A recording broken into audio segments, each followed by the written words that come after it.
thewellnesscouch.com, streaming wellness into your lives. This is Up for a Chat with Cindy O'Meara, Karen Smith, and Kim Morrison. Here we are, up for a chat about the hottest topics that are important to you, inspiring you to awaken the change within. I'm Karen Smith. And I'm Cindy O'Meara. And our beautiful Kimmy, she's still in New Zealand. Little tart. Yes, I would say that. Like, she's been with Pete Evans, she's been with Nora Gagatis, she's been with Charlotte Carr, she's been with Helen Paladin, which I never can remember how to say her name properly. Well, sounds like you did a good job just then. I think I said that right. And Luke, oh my gosh, she's been having a ball, and then she's been doing lots of hikes. So yeah. We just can't pin her down, can we, Karen? No, and I was only just talking to my Matt about her the other day, and we both agreed we want to be her when we grow up. Yeah. Either her or you, because the two of you always seem to be jet-setting around somewhere fabulous. It's a wonderful life. Yeah, we do a good life. We all do. It's a wonderful life. So, given that our beautiful Miss Kimmy is not with us today, we thought that, well, actually, Miss Cindy thought that it would be really amazing to interview somebody very special on the line with us today. Cindy, why don't you introduce today's guest? Because I think you're going to do it far more justice than what I would. Oh, look, I'd love to. So I'm introducing Leanne. Leanne is also known as Primal Mum, and we met at the Breakthrough up in the Dandenongs. So Leanne came and was listening to the wellness guys and the Up for a Chat girls, and there was a couple of other people there, including the beautiful Jo Whitten, who is Quirky Jo. And Leanne and I started talking, and she told me that she had a genetic disorder in her family, that I actually had never met anybody who had one child, let alone two children, with this disorder. And the disorder is PKU, or let me say this right, Leanne, phenylketonuria. And it's where the body cannot break down phenylalanine, which is an amino acid that helps us produce dopamine and noradrenaline and also tyrosine. And what happens is the amino acid is not broken down, and so then it causes havoc in the brain and can cause brain injury, not necessarily brain injury, but a dysfunction or a dysfunction in the brain, because it just builds up in the brain. But I'm not the expert. Cause the way the brain functions and works, and the way the body works as well. It can cause mental and physical retardation if not treated or managed through diet. Yeah, and so then I went, I'm not the expert at it, I learnt about it, but because I've never had to deal with it, I thought it would be really good for our listeners to understand why their child gets pricked the minute it's born with a needle on its heel to look at whether it has PKU or not. So, Leanne, welcome. Please. Hello. Hello. What I want you to start with is your knowledge of PKU before you had your first child. Let's talk about there. I had no knowledge of PKU before my son, who's a twin, was diagnosed. It's only one of the twins that has PKU. I knew nothing until I had to get the boys retested 10 days after birth. And that was when it all came to light, and that was when I was swamped with this word PKU that I had no idea about. And it was daunting. It was daunting to find out. And then the way I dealt with it was to throw myself into a world of information, to absorb as much as I possibly could and become as knowledgeable as I could. So then I had the tools to be able to deal with whatever came of it. Okay, so in 10 days you would have been breastfeeding, right? So you would have had your Yes, I colostrum was. and you're breastfeeding. And then phenylalanine is in breast milk. So what were you advised to do? The first time that we found out, we took the boys back to be retested. My doctor rang me that night. It was a stormy night, and they rang me from Wodonga, which is over an hour away. It was 10 o'clock at night, and I had to put the twins in the car and drive back to Wodonga. And I knew nothing. They just said something was wrong with the testing. I had to get them retested. And my doctor rang me when I got home that night and said, look, we think one of the boys might have PKU. He said, look, we don't know much about it. I don't know much about it. He said, whatever you do, don't Google it. Why would you say that to someone? Oh, wow. Of course I'm going to Google it. So I Googled it and, it was, look, I sat there and cried till 4 o'clock in the morning. And then we got a phone call from the Royal Children's Hospital from the genetics doctor, and he told me to come down the next day. So my husband was actually in Port Douglas at his sister's wedding at this stage, and my mum was with me. So we waited for him to get home, and we went down to Melbourne. Now, they had access to a new drug called tetrahydrobiopterin, which is a synthetic form of the enzyme BH4, and that's what converts the phenylalanine into the non-essential amino acid tyrosine. So it's the phenylalanine that was building up, and what they discovered was Luke had a very sluggish enzyme, which is phenylalanine hydroxylase. So they gave him a loading dose of the BH4. And within this time, they said, look, his levels aren't getting too high. At this stage, they were up around 800, which they try to keep them around 400 to keep them in the safe zone.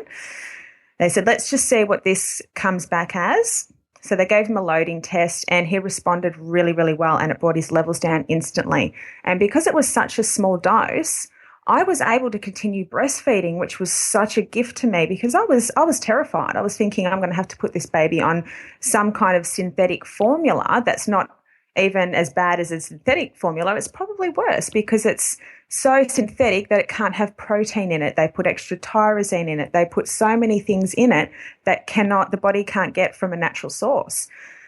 So I was able to continue breastfeeding till 14 months. And Luke was able to start taking the synthetic BH4 and continued to do so. So that was very exciting for us that he was so responsive to this new drug. Leanne, I've Googled it. So Of course you have. Of course. You're so efficient.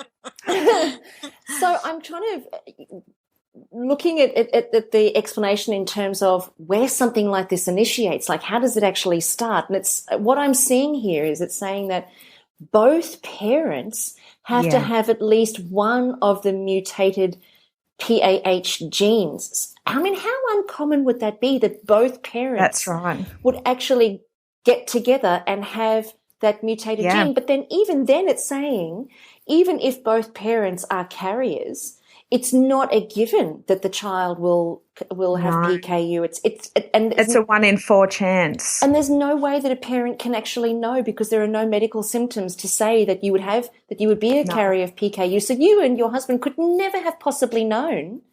Never. And now I'm also just listen to me, I'm rambling. But I'm also looking at it now in terms of your son. There's also a 50% chance that he'll be a carrier, but may never develop the actual a mutated gene to pass on. So it's well, we don't know with Mason, his twin, whether he has the gene or we could have passed on 2 copies of our good genes or passed on one good one and one with the mutation. We're not sure, but my daughter Violet, who is 2 years younger than the boys, she has PKU as well, and we knew when I fell pregnant with her that there was a 1 in 4 chance. But because we knew of Luke's situation, it would be that same mutation. So we knew with Luke, he was developing fine. He was hitting every milestone above and beyond. And we were doing all the right things with him. He was doing the right things. So we knew with this next baby that it would be the same. We knew how to handle it when the baby was born. And as it turned out, I had a feeling that she probably would be PKU, but we knew we'd handle it. We knew it'd be the same as Luke and she would be fine. So she'd be fine. You have 2 little people in your family with PKU? Yeah, I do. 2 out of your 3? 2 out of my 3. Bless you. So you can imagine when they were all eating that the first 2 years of their lives, they were low-protein vegans. So I was having to make food for the twins. Mason was at that stage eating what you would regularly give a child and introduce into their food. He was having banana, avocado, veggies. Luke was having fee-free veggies. So he couldn't have bananas or avocado to start off with. We were giving him pumpkin. He was having, he still had to have a type of formula for his first food, which was his PKU gel. And that was what gave him all those extra nutrients that he couldn't actually get from having high amounts of protein in his food. So that was the path that we went through with the dietitian. So I was cooking 2 lots of food, but because I wanted the boys to have something that looked similar, Mason would have, if Mason had a sausage, I bought a KitchenAid and I would make vegetarian sausages for Luke that were just full of mashed veggies. So that way they would have the same things. And I was baking, everything was gluten-free, wheat-free, nut-free, egg-free. So there was a lot of baking, and then I'd have another lot for Mason that would be the regular kind of food. So then when Violet started eating, Mason would sit there and go, why do I have to eat that when I want to eat what they've got? Why is my food differently? So he felt the odd one out. Wow. And so then did you start just making the same food for all of them? Pretty much. They had a diet that was very, very rich in vegetables was the main ingredient for everything my kids ate, and then it just differed in the protein. Yeah, so right.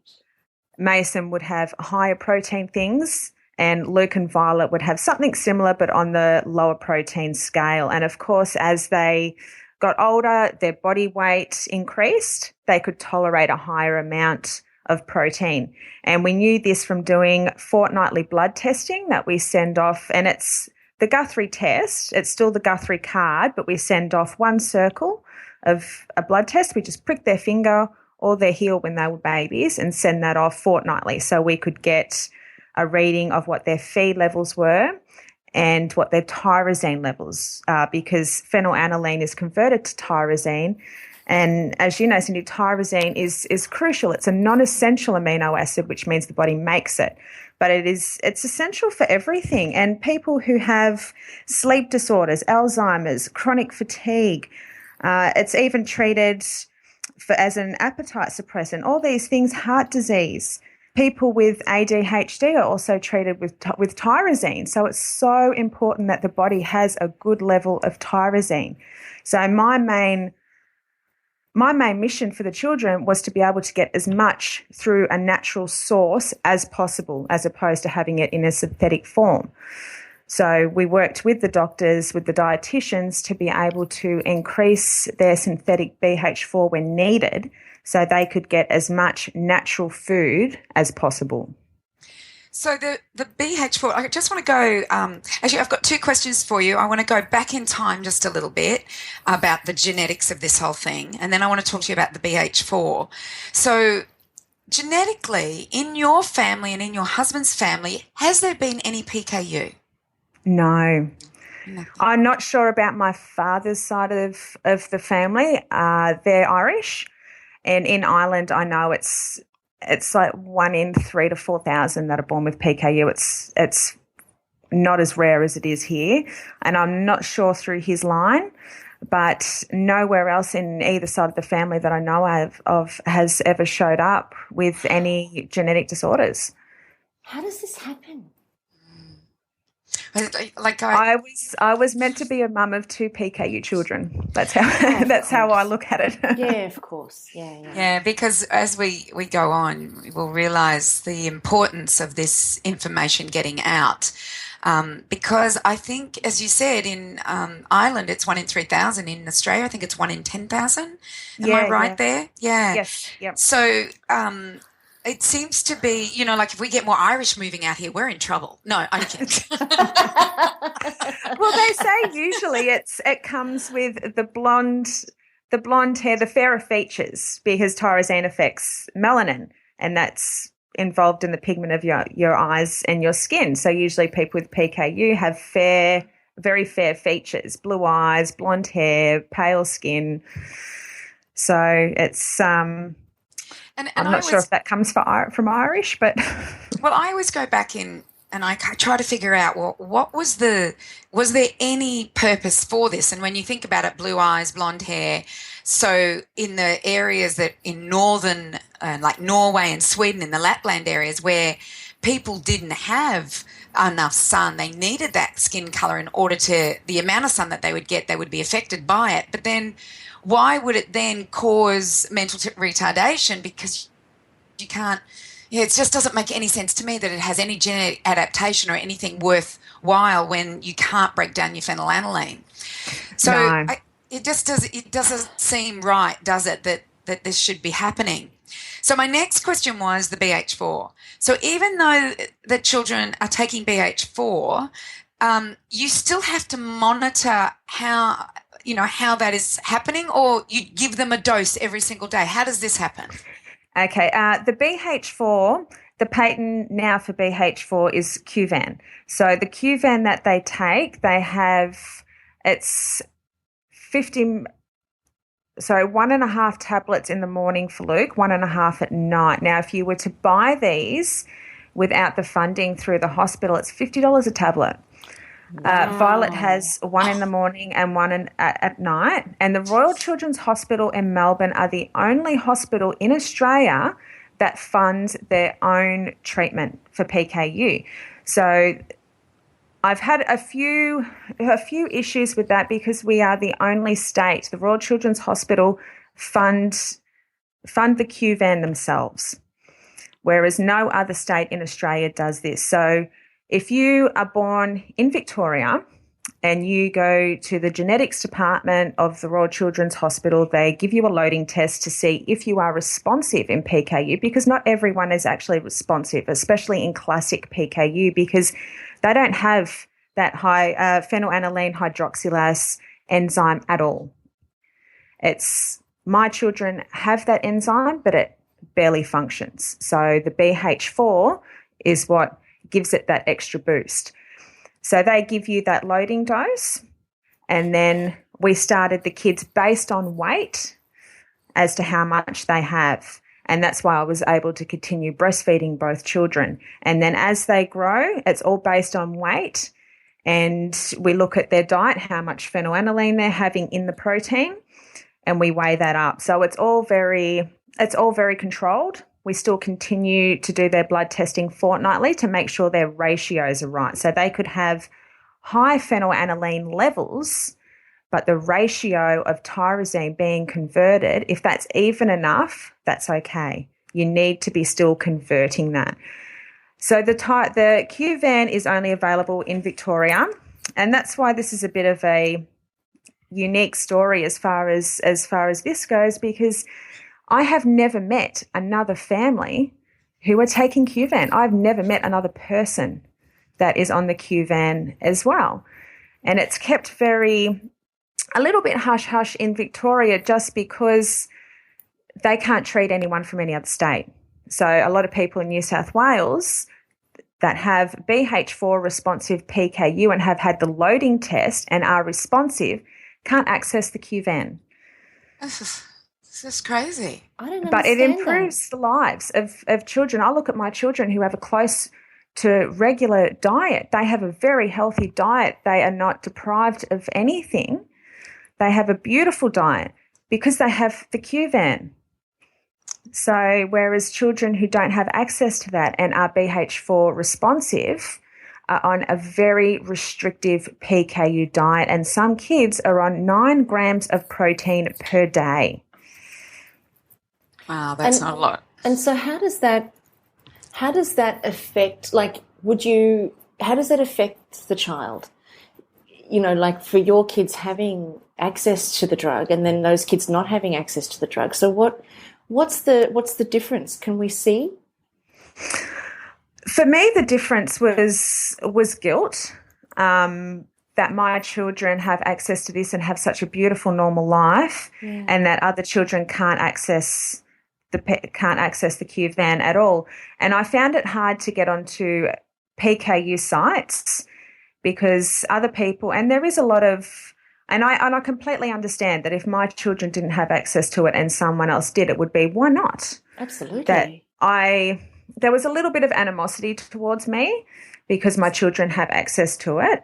But I don't think people realise that you've got to take a good path with it. If you get up in uproar, why can't I have it? Why can't I have it? My children deserve it too. You're not going to get the response that you want, which is we want access to the QVent. Everyone needs to have a BH4 loading test to see if they're responsive, and especially in children, it comes with mindset as well. If you can give your children the gift of being able to have a beautiful natural diet and being able to nourish their bodies for how it's genetically designed to function, what better gift? What better gift? And that's why I struggled with getting out that my children have PKU for starters and sharing that, and now that my children have access to the QVent. Because I want people to look at my kids. I want people to know that you can have a beautiful life. It increases your quality of life. So why wouldn't the government want to increase the lives of all children that have PKU, give them the opportunity to have a beautiful life, to eat these amazing foods and to be able to source their vitamins and minerals from a natural source instead of a synthetic one. So most people that have PKU in Australia, and I was trying to figure out the figures. So if it's 1 in 10,000, are we looking at 2% of the population have PKU? Am I right? It's very small. It's very small. In Victoria, in the last 12 months, there has been 2 babies born with PKU in over the last year. Okay.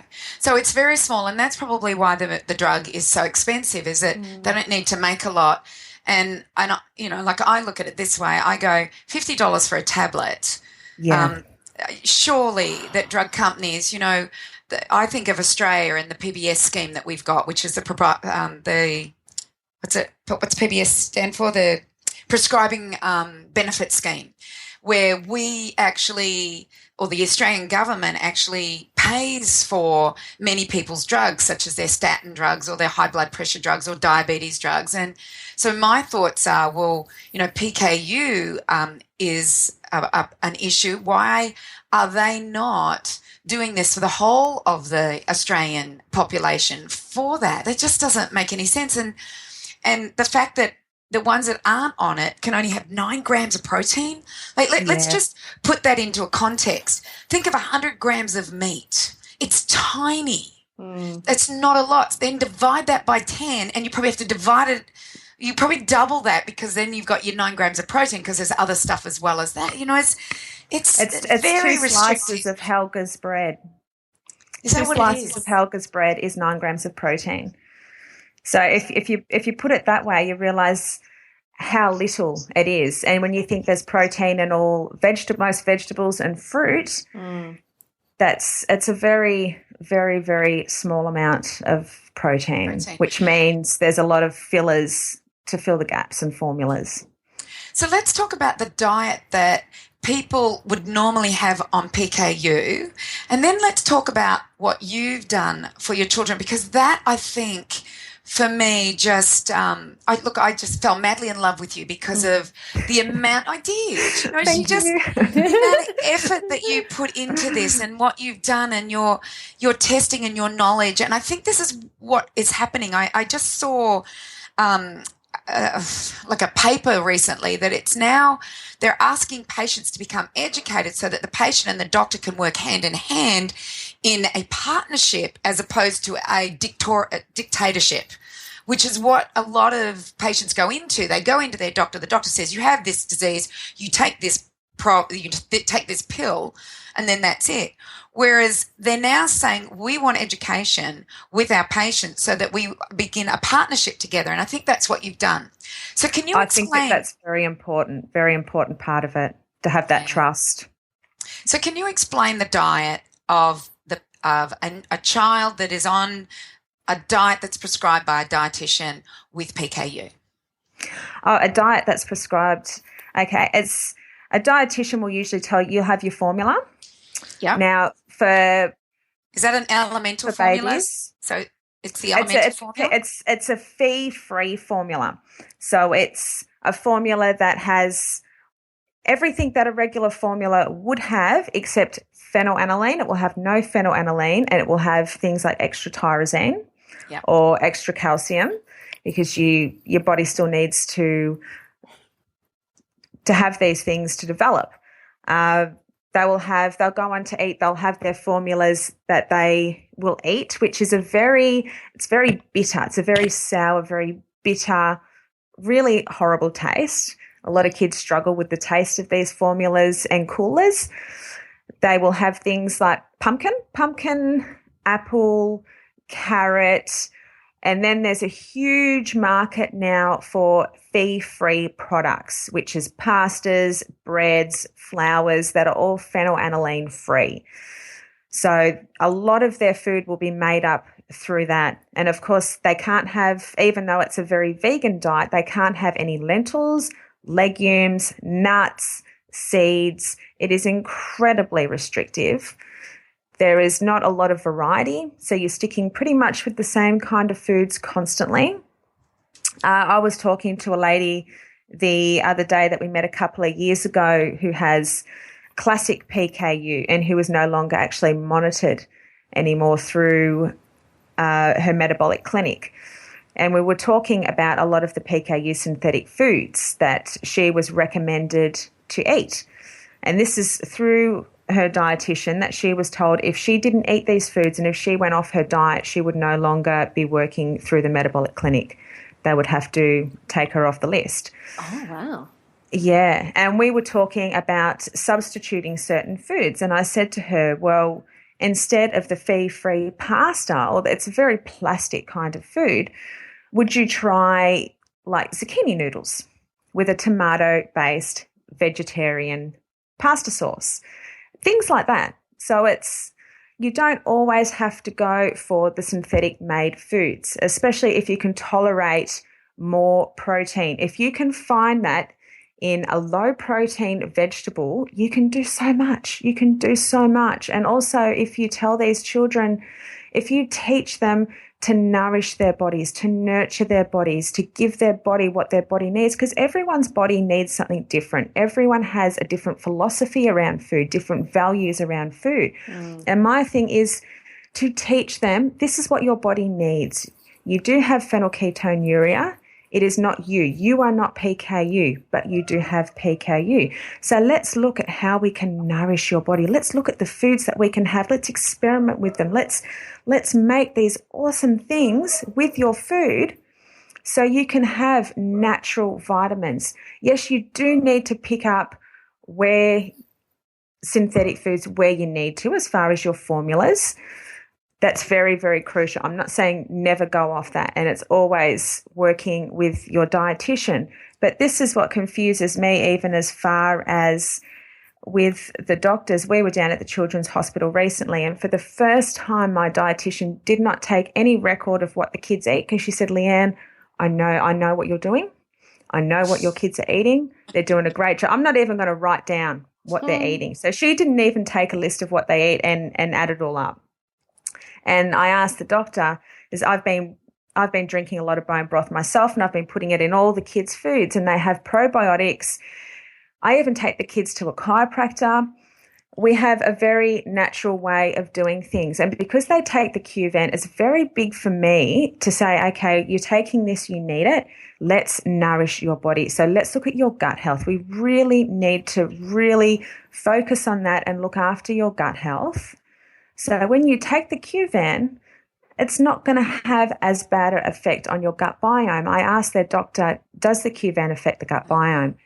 And he said, Leanne, would you stop doing it if I said yes? And I said, I don't know. I'm asking because I want to know. That's why I'm asking you. And he said, not that we know of. So I took that as a bit of, I'm not sure, but I'm thinking myself, it's got to have some effect. So for me, I like to really work on the gut health, and they tell you what they think you need to know. It's very hard sometimes to get information, and no one really wants to touch PKU, I've found.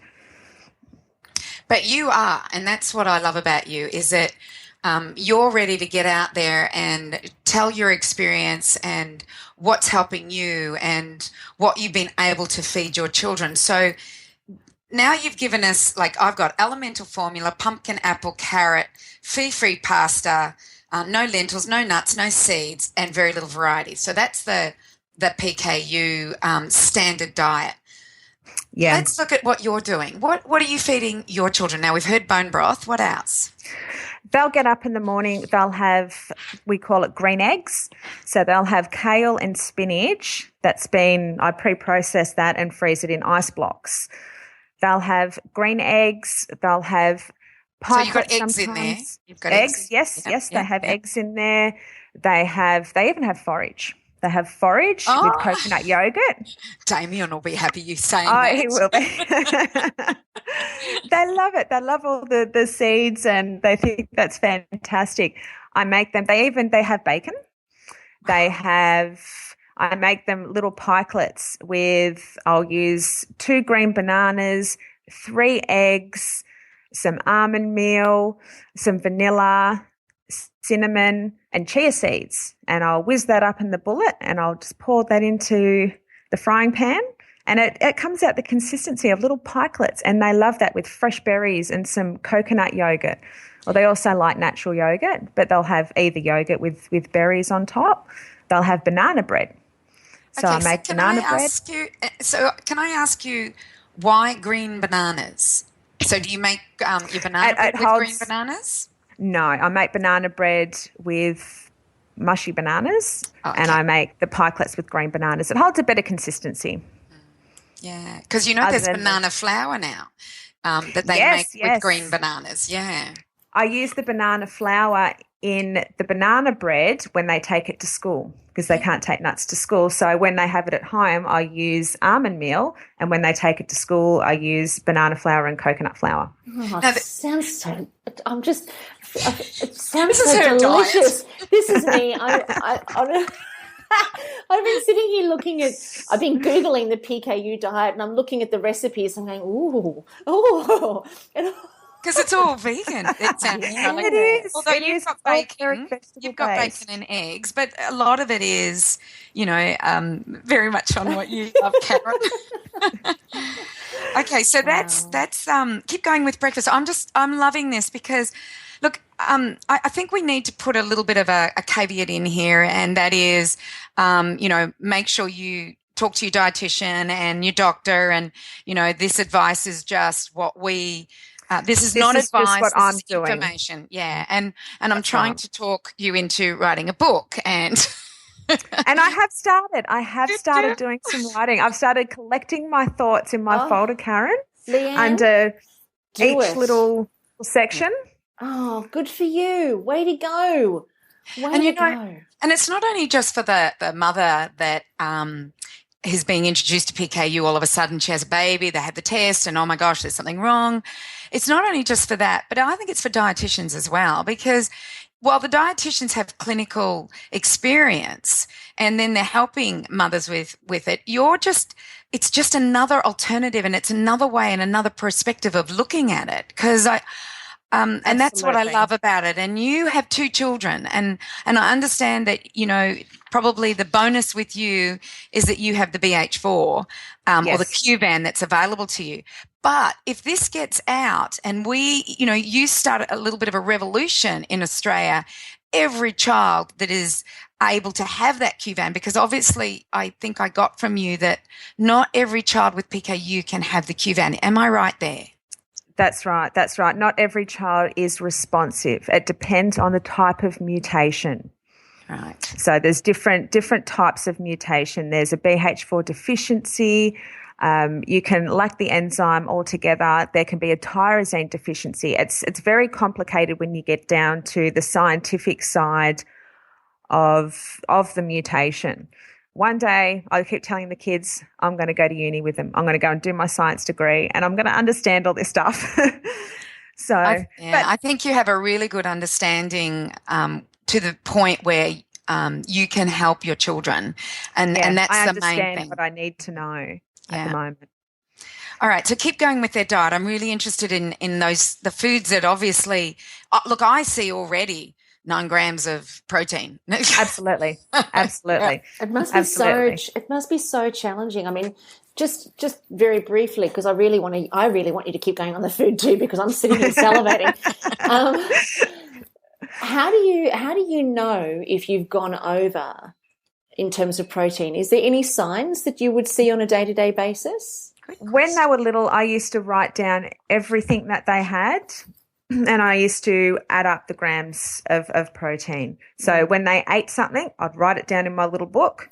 I'd check the packets of everything, and I'd work out how much they had actually had. And we kept it under, it went to 15 grams, then it went to 20 grams, then it went to 25, then it went to 30. But the thing is with PKU, it's not like an allergy where if you have an allergy to, say, nuts, you come in contact with it, you have a reaction. That doesn't actually happen. Right. It's over the long term that the phenylalanine will build up in the blood. With the kids, especially with PKU, and this is one thing too that we haven't touched on yet, aspartame or aspartame is like poison to a person with PKU, because they just cannot break that stuff down in big levels. And we did actually have a situation where Luke was given soft drink at the park when he was about 3. Oh, and wow. It actually had neotame in it, which is more potent.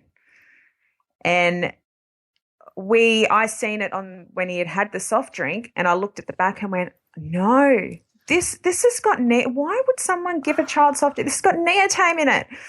And so I rang the metabolic clinic straight away. The doctor said, just keep an eye on him. He might feel a bit sick. He will get very racy, very hyperactive. Then he'll get very agitated, and he'll pretty much get very teary, just very agitated, very edgy and very anxious. Goodness. And so we kept an eye on him for a couple of days, and of course we knew that his levels would spike and he would have high levels that fortnight. So it was just a matter of eliminating everything else in his diet that contained any protein. So I dropped the dairy, dropped the meat, dropped the high protein foods to bring his body back into balance. And that's something we need to watch with the kids when they're unwell, or when they have a growth spurt, their levels will naturally spike. So I compensate for that. I watch when they're not well, or when they're having big growth spurts, and I will just reduce the level of protein in their diet just to keep an even keel. And that's why they do continue to take a synthetic formula, which is mainly to keep the taste, and they have a protein-free milk as well, which is just to keep the taste, because even with Violet, when she gets to a reproductive age, I don't know what's going to happen with Qvan. I don't know if she can safely take that while pregnant. So this is a big part of why I educate my children the way I do, and why I want to empower them to have control of their bodies and have that control of how their body will genetically express itself. Leanne, your kids are blessed to have you. I'm sitting here, honestly, I'm overwhelmed. I'm overwhelmed that we've got little people experiencing such hardship and challenges. And, you know, it's such a physical thing. It's such a physical expression. It's so, you know, it's not got any, you know, like it's not a mindset thing. It's just such a physical bodily function. And I just, you know, it breaks my heart that we've got little people having to go through this. And honestly, at the end of the day, they're blessed to have you. That's why I want to get out there. That's why I want to get out there that you can change the way people look at this. There's a lot of victimization in the PKU world. And I have come across it where people are like, oh, what? And they get overwhelmed, and some of the people get angry. Why does my kid have this? Why can't they have that? All we want to do is go to Macca's where everyone can have something, where I want to go to a party where my kids can just have the food everyone else is eating. And if we empower these children, and it doesn't matter what kind of metabolic disease or if they have one or not, if you empower your children and if you give them the strength, if you give them the knowledge to be able to make these choices for themselves and to be able to look after their body and say, you know what, I choose not to have that because my body doesn't work well when I have that. And my kids know that. If they go to a party, they know not to touch soft drink, not to have lollies. Luke is very sensitive to sugar anyway and colorings. He gets very hyperactive. So he knows when he goes to a party, and he has made that choice previously where he has said, no, thank you, no, I'll just have water, or I'll just have a little bit of this. I won't have the lolly. I'll just have, if you've got any chocolate, I'll have a little bit of chocolate. And for him, that's a good choice. And I don't put too much pressure on them. I used to, when they were little, I had the fear of them eating the wrong thing. Now I just remind them before we go somewhere to make good choices. And a lot of the time I will make their lollies with fruit and vegetable juice and gelatine, and I will make their chocolate, and I will make them treats that I will take in their little goodie bags, and they have that option to eat what they have taken along. Or if they want to have a piece of birthday cake, it's okay. Have a piece of birthday cake, just cut the icing off, and you can still enjoy the cake, but it's making the better choice with what you're presented with.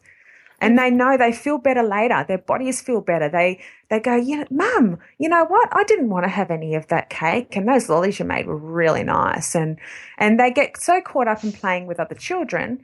But I love, it just gives me so much pride when they come to me and say, Mum, I made really good choices today.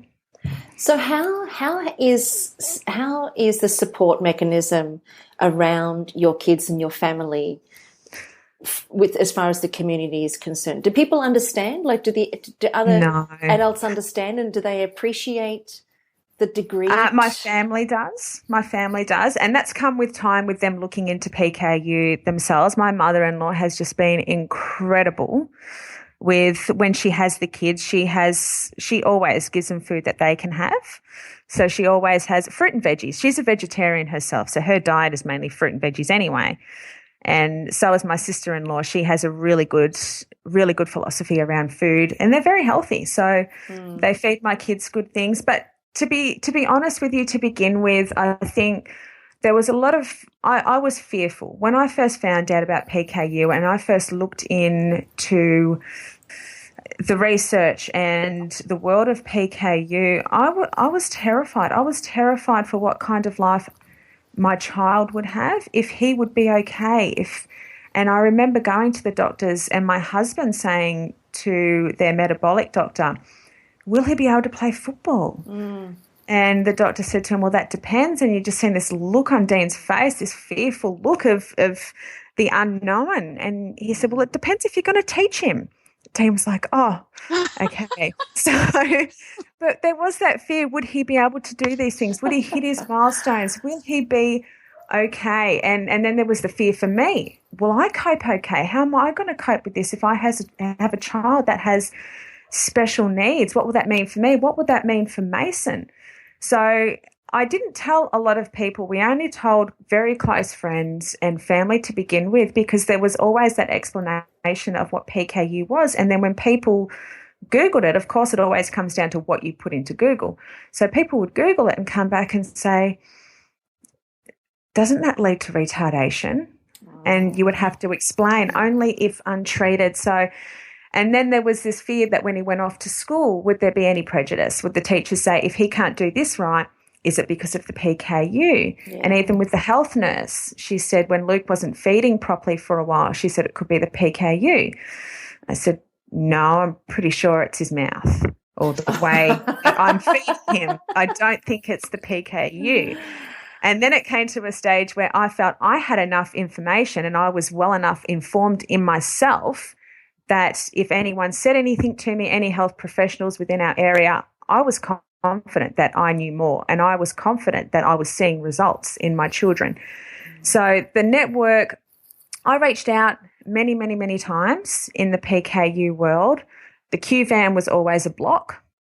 And also I never had access, and I looked and I have searched and I've constantly told them at the metabolic clinic, please put me in touch with other people that are trialing the Q van. Please give everyone my details. If anyone wants to contact me, they are more than welcome.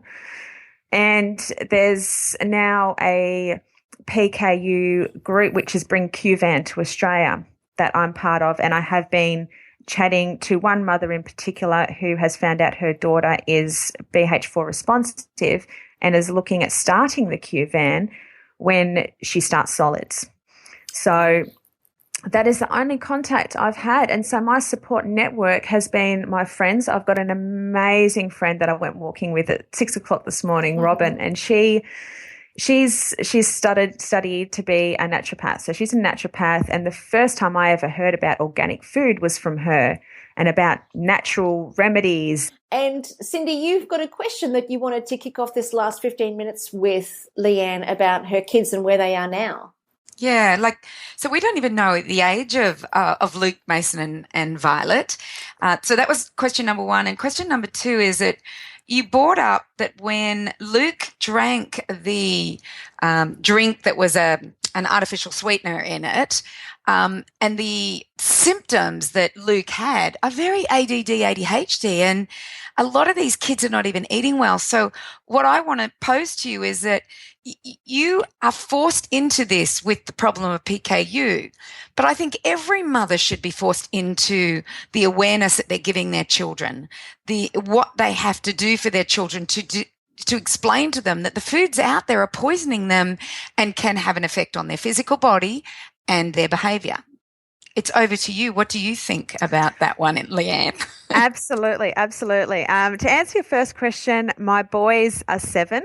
They turn 8 in May, and Violet is 5. So they're very close in age. I had 3 babies in 2 years, so it was very busy. And the second question, behavioural problems are that's part of PKU. It does come along because of the way it affects the brain. So behavioural problems, developmental delay is a very big part of PKU. And especially with the behavioural problems, there has been times when we've looked at Luke and thought, especially when it comes to how he eats and how he expresses himself and how he doesn't seem to be able to have full control of his feelings at times, that we have gone down that path of questioning, is there something more? He's a very intelligent child. He's excelling at school. But when it does come to his emotions, especially if he's tired or if he's unwell, he has a lot of trouble in being able to express how he feels, being able to cope with his emotions, being able to... it's a sensory thing as well, loud noises. We've had to leave places when there's been too much noise or too much chaos because he can't cope with that. So when he does eat bad, when he has too much sugar, any colouring, and we've seen it happen, he just goes hypo where he's running around, he can't deal with what's going on around him, and then he melts down. And it's an epic meltdown usually. Wow. So that is a very big part of PKU. But even in saying that, I did reach out to his doctors about the behavioural stuff and received no help whatsoever there. So it was something I explored myself, and it's been also through my chiropractor, who is fabulous, that we have been able to do work on Luke, and we've been able to, he's adjusted him, he's fixed, he was subluxated in his neck, so that affected the way messages were being sent and through his cerebellum. So we've been able to work on that with Luke. We've been able to eliminate sugar completely out of his diet. On the odd occasion, he will have something, and usually it's, he'll have an ice cream or something. And we always say to him, look, mate, have it, that's fine, but make the connection afterwards. And we've noticed when he has had his little binges, he'll go to bed at night and he'll cry because his legs won't stop moving. He'll be agitated. And we just say, do you think you've had something different today than what you normally would? Do you think maybe it's the sugar? Because it's not you. You're not normally like this. I think maybe the sugar is making your body do things that you can't control. So we do encourage the kids to make that connection. And sometimes it comes from a third party. When our chiropractor does talk to them about food choices, especially about sugar, they listen. And they've learnt to read labels. Now we're starting to get the kids involved in measuring their feed levels when we get the results back from their blood tests, to be able to start putting them on a chart so they can start to monitor their levels and make the connection with the 2 weeks that they've had, with how their body has felt, with whether they've grown, with what foods they've eaten and what levels they get back in return. You know, Leanne, I love what you've done just from a psychological perspective there, in that you've distinguished who they are as almost separate to the body, in that, you know, this is not you, this is the body's response to sugar. Yeah. So you're not making them feel like you're going through this, you have PKU, or you are PKU. The body has it, which then it kind of, it repositions the way that they relate to it, because it repositions them as the observer as opposed to the experiencer. That positions them as the observer, so that the real them, the actual awareness of them, is then able to observe the body experiencing PKU, as opposed to them saying, I have PKU. Yeah, and I think that comes into the primal side of my journey, and raising the kids in a primal kind of way, is that the PKU is there, but if they do the right things by their body, they can choose how their body expresses its switches that it can turn on or off, like the behavioural disorders. Your body can turn those on or off depending on the environment that you give it. So I encourage the kids to play in dirt. Look, I'm a little bit of a free range parent as well. My kids are always in the dirt. They're always out in the court. They're always grubby. We have a veggie garden. We go out in the bush a lot. So there's that connection with nature, with grounding.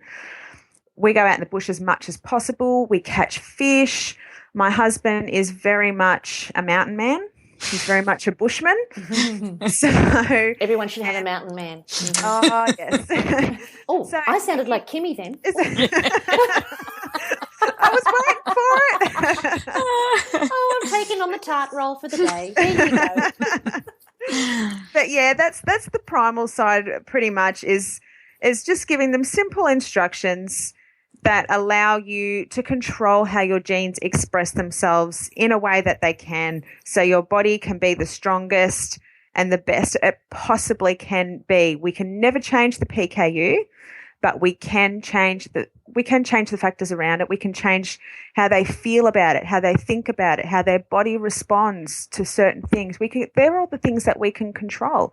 PKU is just like having, for us, if a child has a nut allergy or a dairy allergy, or some kids have funny ears, or some kids, you know, as every child has a thing. So PKU is no different to that. And type 1 diabetes, you know, like that's right. These mothers are going through the same situation. Their learning curve is great. And I know some mothers that have got the insulin levels down so low with their type 1, like they've been in a period where they've been trying to stop the attack of the body on the beta cells. So what I feel you're doing, Leanne, is this is for every mother. This isn't just for a mother that has somebody with type 1 or an allergy or a PKU or whatever it is. This is a new way of mothering, a new way of educating their child about their body, the foods they eat, how they relate to things that are happening in their body as far as the itchy legs and they're mad with themselves. Or I love what you're doing, and I would ask people to follow you because you're in the midst of it. And I think it's important that people actually get into your psyche. Would you agree with me on that one, Karen? Oh, absolutely. Thank you, ladies. I think it's, you know, if you think collectively, we are obviously, and you said this ages ago, Cindy, that this will be the age that we look back on and think, what the hell did we do? Yeah. And I think that, you know, and I don't know this because I'm not the expert on it, obviously, but I think that we can look back and see all of our children having gone through so much, and all of the shifts and the changes in the way that the body responds to the environment and to all of those sorts of things. I think we're going to look back and go, OMG.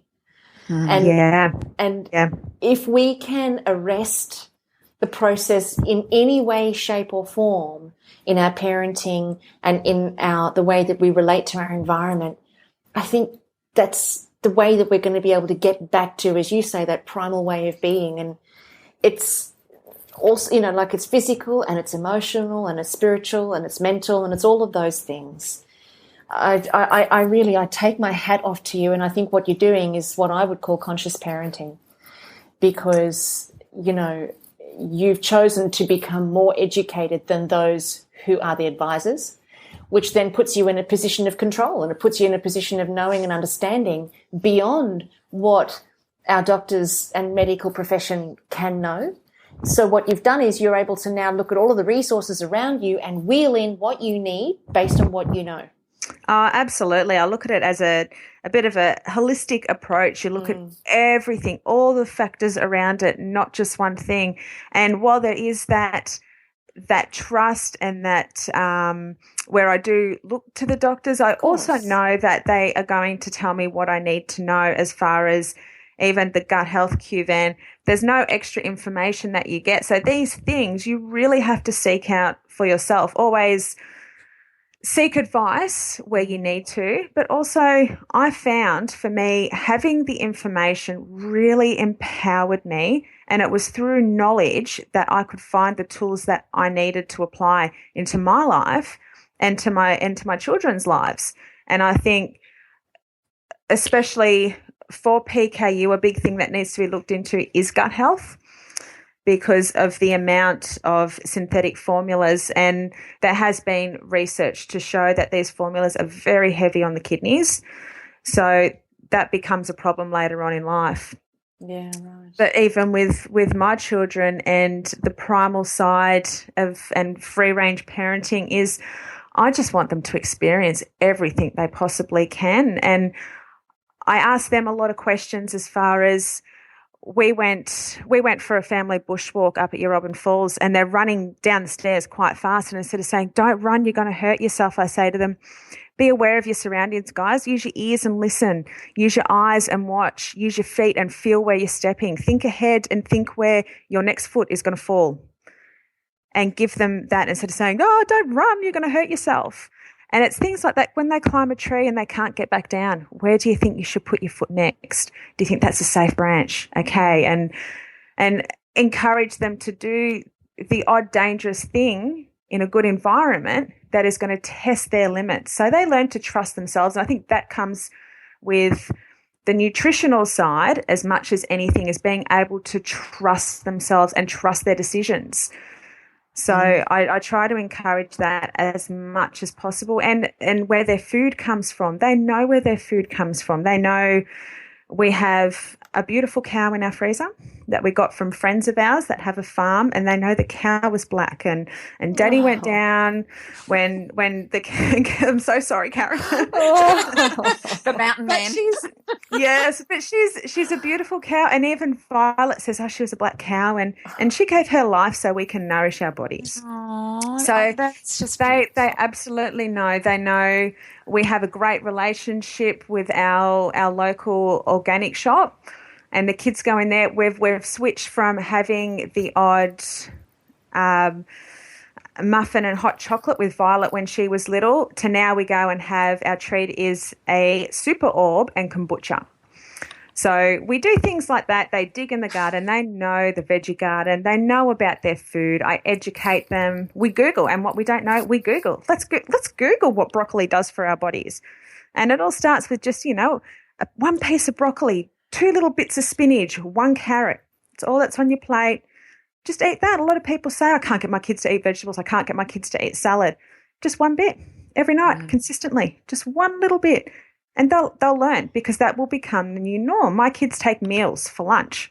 They have their little containers. Mace loves his olives and his cuts of meat, and they take organic little tortilla chips and yeah, look, it's what you give them. They know what you give them. So if you can give them as much as possible and answer their questions and give them questions to ask, it's amazing.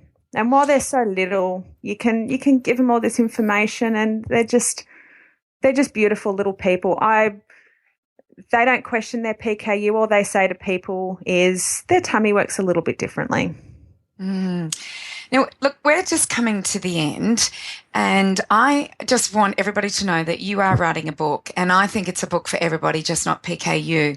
But we also need to highlight what is happening with PKU and the QVAN. I've learnt so much. Like I said, I learnt about it in nutrition school, but I've not come across anybody. So I'm really excited that you are waving the flag, getting people to understand it, but also as a mother, doing a very different approach as Primal Mum. So when the book comes out, we are going to interview you again. But until book is out, until it's out, how do they find you?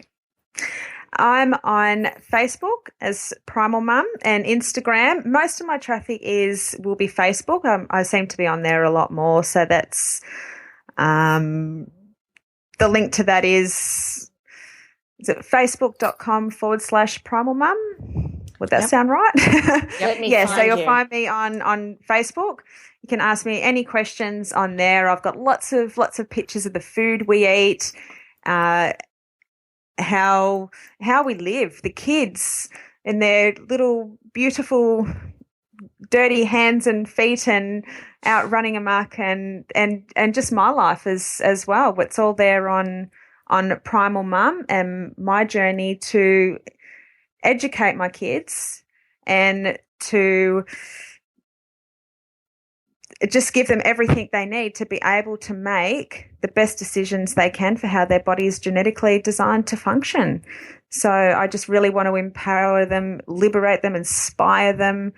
And if anyone would like to contact me at all, absolutely. If anyone has PKU or anyone's looking into QVAN and would like to contact me, please do. From my understanding, QVAN is the new patent is being written for 7 to 10 years. There will be a new patent, which will mean it will change access to QVAN. So There's much work as we can do in between now and then to raise awareness. Hopefully everyone will have access to it within the next 7 years. So I just looked up on the website on Facebook, and it's all the w's.facebook.com/Primal, Primal, MUM. So Primal Mum. Yes. Awesome. So that's how people can get in touch with you. That's right. Cool. Yes. Oh, that would be Karen's phone, I think. Oh, no. Can you believe it? Oh, no. Sorry. Is that the bell that we're finished? That is the bell that we're finished. So to everybody listening to today's show, please go to our Facebook page at allthews.facebook.com/up-for-a-chat. And let us know if you've got any comments or questions for our Primal Mum. Leanne, you have been an absolute treat to interview. I have loved every minute of this conversation. It's been unique, it's been special, and it's been an honour. So thank you for sharing your journey with us. We feel very blessed. Thank you. And it's been such an honour to talk to you lovely ladies. Thank you, my love.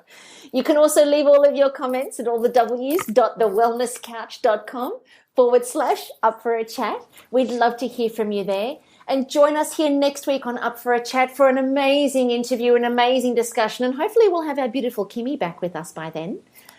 Maybe, unless she jets off again. So join us here next week on Up for a Chat and become part of the ripple effect that's changing the world. We love hanging out with you on the ride. Bye for now, everybody. This has been a production of TheWellnessCouch.com. Check us out on Facebook and join in the conversation on Facebook.com/TheWellnessCouch. Subscribe to each show on iTunes and check us out on Twitter. The Wellness Couch, streaming wellness into your lives.